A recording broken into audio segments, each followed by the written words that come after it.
restless dreams I walked alone, narrow streets of cobblestone, neath the halo of a street lamp. I turned my collar to the cold and damp. When my eyes were stabbed by the flash of a neon light that split the night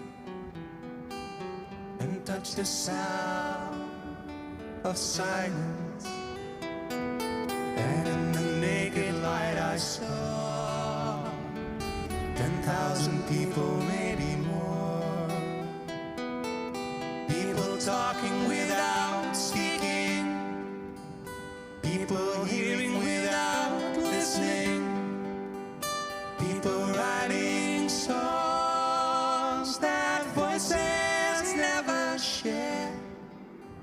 No one there disturbed the sound of silence. Fool, said I, you do not know. Silence like a cancer grows. Hear my words that I might